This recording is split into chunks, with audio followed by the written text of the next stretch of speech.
सूरजगढ़ नामक गांव में रोहन और राजू नाम के दो लड़के शहर से गांव घूमने आए थे। चाची, यहाँ कुछ खाने को मिलता है? मुझे तो बहुत जोरों की भूख लगी है। क्या चाहिए बेटवा? अभी मैं बना देती हूँ। बाहर जाने की क्या ज़रूरत है? अरे चाची, हमें कुछ बाहर का खाने का मन हो रहा है, जैसे पिज्ज़ा, बर्गर, ये सब। अरे यह सब का हुआ थे? यह तो हम पहली बार सुना। ऐसा तो कुछ यहाँ नहीं मिलत। अरे चाची, तुम यह सब नहीं जानते। ये सब चीज़ खाइयो तो तुम्हें मज़ा आ जाएगा। अरे चल राजू, गांव घूम लेते हैं, थोड़ा देखते हैं, शायद कुछ खाने को मिल जाए। पर रोहन, बहुत रात हो रही है, अभी रहने दे। मैंने तो सुना है गांव में भूत भी आते हैं। मुझे तो भूतों से बहुत डर भी लगता है। कल सुबह चलेंगे ना हम लोग, अभी जाने की क्या ज़रूरत है? अरे तू तो डरपोक है। चल चलते हैं, घूम के आते हैं।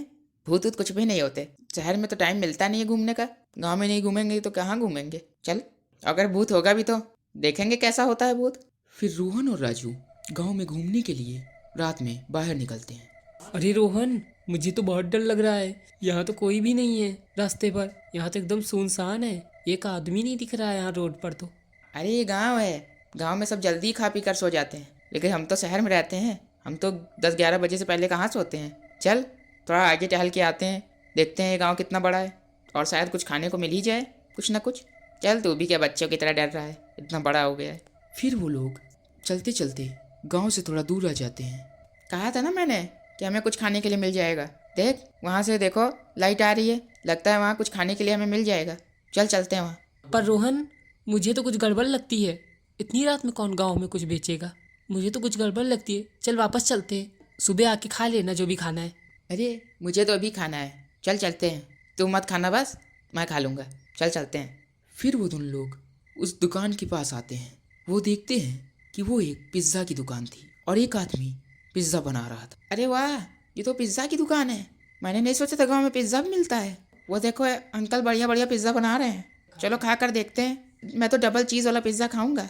फिर वो दोनों पिज्ज़ा की दुकान पर जाते हैं। अंकल, 2 डबल चीज़ वाले पिज़्ज़ा देना जरा। वो आदमी रोहन की बात का कोई भी जवाब नहीं देता है और जल्दी से 2 डबल चीज़ पिज़्ज़ा बनाने लगता है। पिज़्ज़ा बनाकर रोहन और राजू को दे देता है। अरे रोहन, मुझे तो कुछ गड़बड़ लगती है। मेरी बात मान, चल वापस चलते हैं। ये अंकल को देखो कितने अजीब लग रहे हैं। मुझे तो कुछ गड़बड़ लगती है। चलो वापस चलते हैं घर। अरे कुछ गड़बड़ नहीं है, डरपोक कहीं का। देख, अंकल ने कितना बढ़िया पिज़्ज़ा बनाया है। मेरे सामने पिज़्ज़ा हूँ, मैं घर चला जाऊँ? मैं तो पिज़्ज़ा खा कर ही घर चलूँगा। बस 10 मिनट रुक, पिज़्ज़ा खा लेते हैं बढ़िया, फिर चलते हैं। ये ले, तू भी खा। पिज़्ज़ा खाकर वो दोनों लोग घर की ओर लौट ही रहे थे, तभी रास्ते में उन दोनों का शरीर धीरे धीरे नीला पड़ने लगता है। अरे अरे राजू, ये हमारे शरीर को क्या हो रहा है? हमारा शरीर देखो, एकदम नीला पड़ता जा रहा है। तू भी देख। मैंने कहा था ना, मत खाओ पिज्ज़ा। मुझे तो लगता है इस पिज्ज़ा में कोई गड़बड़ थी, तभी हमारा शरीर नीला पड़ रहा है। अब हमारा क्या होगा? फिर धीरे धीरे उनका पूरा शरीर नीला पड़ जाता है और उन दोनों की मौत हो जाती है। फिर दूसरे दिन गांव में उन दोनों की मौत की खबर पूरे गांव में फैल जाती है और सभी लोग तरह तरह की बातें करते हैं। अरे भैया, जौन दो लड़के आए थे ना रामू भैया घर में, कल उनकी मौत हो गई। पता नहीं कैसे उनकी मौत हो गई। मैंने देखा तो उनका शरीर पूरा नीला पड़ गया था। रामू भैया बता रहे थे कल रात में वो लोग बाहर गए थे घूमने के लिए, उसके बाद से वो लोग घर ही नहीं लौटे और गांव के बाहर आज उनकी लाश मिली। पता नहीं कैसे उन लोगों की मौत हो गई।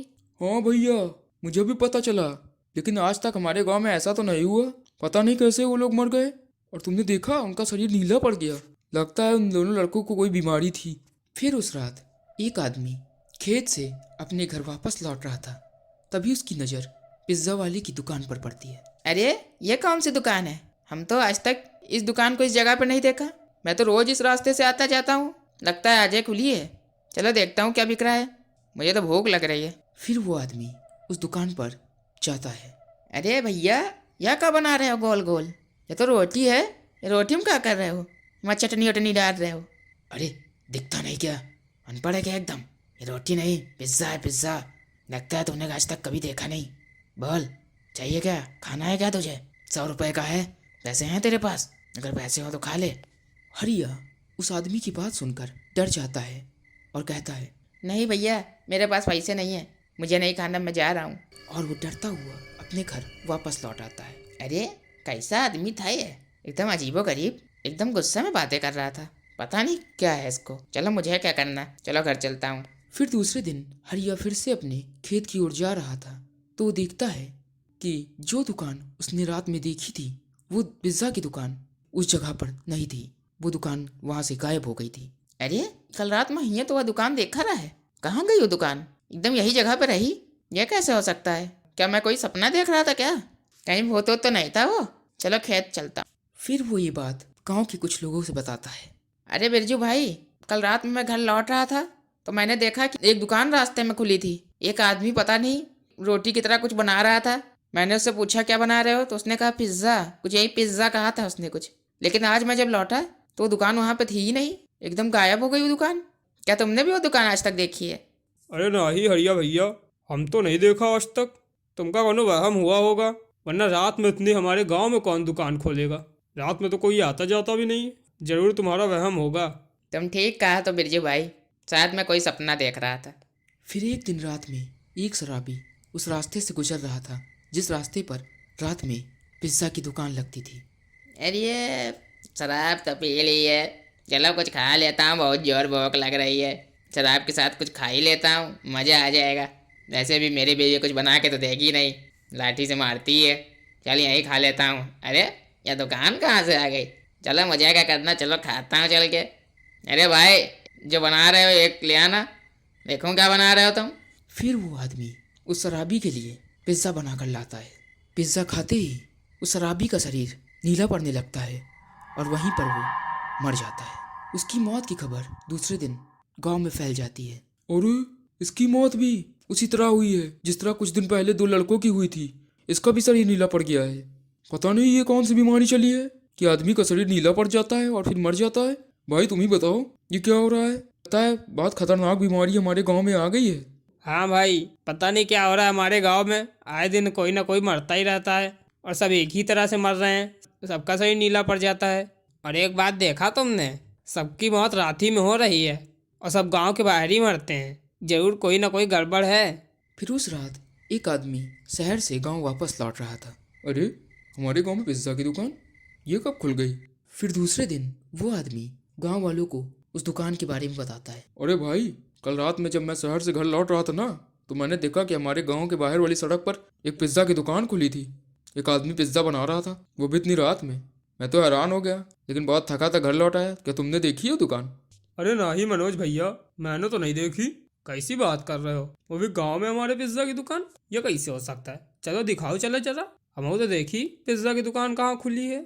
फिर गांव के कुछ लोग उसी जगह पर जाते हैं जिस जगह पर मनोज ने रात में पिज्ज़ा की दुकान देखी थी। वो वहाँ पर जाते हैं तो देखते हैं कि वहाँ पर कोई दुकान नहीं थी। अरे यहाँ तो कुछ भी नहीं है। मैंने तो कल रात में देखा था कि एक आदमी यहाँ पिज्ज़ा बना रहा था, पिज्ज़ा की दुकान खोले था रात में। यहाँ तो कुछ भी नहीं है। कहाँ गया वो आदमी? चलो आदमी गया, लेकिन उसकी दुकान कैसे गायब हो गई? अरे मनोज भैया, हरियो का हाथ रहा कि उसने यहाँ पर रात में दुकान देखी थी और आज आप कह रहे हो। कत लागत ये दुकान कोनो चक्कर है जो हमारे गाँव में मौत हो रही है, क्योंकि इसी जगह पे रोज लाश मिल रही थी लोगों की जो मरते थे। और हमका लागत है दुकान केवल रात में लागत है। कोनो भूत ऊत के चक्कर तो नहीं ना कि वही हमारे गाँव वालों को मार रहा हो। हाँ भाई तुम बिल्कुल ठीक कह रहे हो, मुझे भी यही लग रहा है। चलो हम लोग रात में आकर आज देखेंगे कि यहाँ पर दुकान लगती है कि नहीं। फिर वो लोग रात में फिर से उस जगह पर आते हैं और दूर से देखते हैं कि वहाँ पर एक पिज्ज़ा की दुकान थी और वही आदमी पिज्ज़ा बना रहा था। अरे सच में मनोज भैया, यहाँ तो पिज्ज़ा की दुकान लागत है रोज रात में, और मैं पंचन का नहीं पता रहा। अब तो पक्का हो गया है कि यही हमारे गांव में हो रही मौतों का कारण है। हमका लागत जो भी के पिज्ज़ा खात है उसकी मौत हो ही जात है। चलो चल के मुखिया जी से बताते हैं, अब वो ही कोई रास्ता निकालेंगे इससे छुटकारा पाने के लिए। चलो चलते हैं। फिर वो सब गांव वाले गांव के मुखिया के पास जाते हैं। अरे मुखिया जी, जो अपने गांव में लगातार मौतें हो रही है ना, वो एक पिज्ज़ा वाले की वजह से है। वो रोज अपने गांव की बाहर वाली सड़क पर पिज्ज़ा की दुकान लगाता है, वो भी रात में। उसकी दुकान दिन में गायब हो जाती है, दिन में उसकी दुकान नहीं दिखती है उस जगह पर। और जितनी भी अपने गांव में मौतें हुई ना आज तक, उन सब की लाश उसी जगह पे मिली थी। हम सबको लग रहा है कि हमारे गांव में मौतों का कारण उस पिज्ज़ा वाले की वजह से हो रही है। हाँ मुखिया जी, मैंने भी जब रात में उस दुकान को देखा, लेकिन दिन में जब उस जगह पर गया तो देखा कोई दुकान नहीं थी। हमका भी यही लगा था कि वही हमारे गांव में हो रही मौतों का कारण है। अब आप ही कुछ रास्ता निकालिए, ऐसे तो हमारे गांव में कोई नहीं बचेगा और वो पिज्ज़ा खिला खिला कर सबको मार डालेगा। तुम सब ठीक कह रहे हो, हमें कुछ ना कुछ रास्ता निकालना होगा। मेरी पहचान के एक बाबा हैं, वो भूत ऊत भगाते हैं। चलो हम लोग उनके पास चलते हैं, वो जरूर कोई ना कोई रास्ता हमें बताएंगे। चलो चलते हैं। फिर वो सब लोग बाबा के पास जाते हैं। बाबा, हमारे गांव के बाहर रोज रात में एक आदमी पिज्ज़ा की दुकान लगाता है और उसकी दुकान दिन में गायब हो जाती है। हमारे गांव में जितनी भी मौतें हो रही हैं उन सब की लाश उसी जगह मिलती है जहां पर उसकी दुकान रात में लगती है। अब आप ही कुछ रास्ता बताइए बाबा कि वो आदमी कौन है, वो हमारे गांव के बाहर रोज रात में पिज्ज़ा की दुकान क्यों लगाता है। हाँ बच्चा, तुम बिल्कुल ठीक कह रहे हो, वो जरूर कोई भूत है। आज रात मैं भी चलूंगा उस जगह पर जहाँ पर तुमने उस पिज्ज़ा वाले की दुकान देखी है। फिर रात में वो सब लोग उस पिज्ज़ा वाले की दुकान पर जाते हैं। क्या हुआ, तुम सबको पिज्ज़ा खाना है क्या? चलो बैठ जाओ, एक एक करके सबके लिए एक एक पिज्ज़ा बना कर लाता हूँ। लगता है तुम गाँव वालों को मेरा पिज्ज़ा बहुत पसंद आ रहा है। अरे मूर्ख, हम तेरा पिज्ज़ा खाने नहीं आए हैं, हम तेरा यहाँ अंत करने आए हैं। तू ही है ना जो हमारे गांव के लोगों को मार रहा है अपने पिज्ज़ा खिला खिला कर। बता सच सच, तू कौन है? हमें तेरे बारे में पता चल गया है कि तू ही हमारे गांव के लोगों को मार रहा है। बता तू कौन है, नहीं तो अभी मंत्र पढ़कर तुझे यहीं भस्म कर दूंगा। बोल। बाबा की बात सुनकर वो भूत अपने असली रूप में आ जाता है और कहता है, रुको रुको बाबा, कुछ मत करना, मैं सब बताता हूँ। वो दरअसल मैं कुछ साल पहले मैं शहर छोड़कर गाँव आया था। मैंने यहाँ पर एक पिज्ज़ा की दुकान खोली थी। मैं बढ़िया पिज्ज़ा बनाता था, सभी गाँव वालों को मेरा पिज्ज़ा पसंद आ रहा था। लेकिन रमेश नाम का एक आदमी जो गांव में समोसे बेचता था, वो मुझसे जलता था। मेरे पिज्ज़ा की वजह से उसके समोसे बिकने बंद हो गए थे। इसलिए उसने एक दिन रात में आकर मेरे पिज्ज़ा में कुछ मिला दिया, जिसको खाकर गांव के कुछ लोग बीमार पड़ गए। गांव वालों को लगा कि मैंने ही कुछ पिज्ज़ा में मिलाया है, तो सभी गांव वालों ने मेरी पिज्ज़ा की दुकान को जला दिया। मैं इस सदमे को सह नहीं पाया और वहीं पर मर गया। फिर मैं भूत बन गया। तभी से मैं रोज रात में यहाँ पिज्ज़ा की दुकान लगाता हूँ और जो भी मेरे पिज्ज़ा खाता है वो मर जाता है। लेकिन इसमें इन गांव वालों की क्या गलती है? तुम इन गांव वालों को क्यों मार रहे हो? इसमें इनका कोई दोष नहीं है। तुम भूत बन गए हो, तुम्हें मुक्ति चाहिए होगी। हम मंत्र पढ़कर तुम्हें मुक्ति दिलाएंगे, तुम चिंता मत करो। फिर बाबा मंत्र पढ़ते हैं और उस भूत की आत्मा को शांति मिल जाती है और भूत और उसकी दुकान वहाँ से गायब हो जाती है। फिर सभी गाँव वालों को उस भूत से छुटकारा मिल जाता है।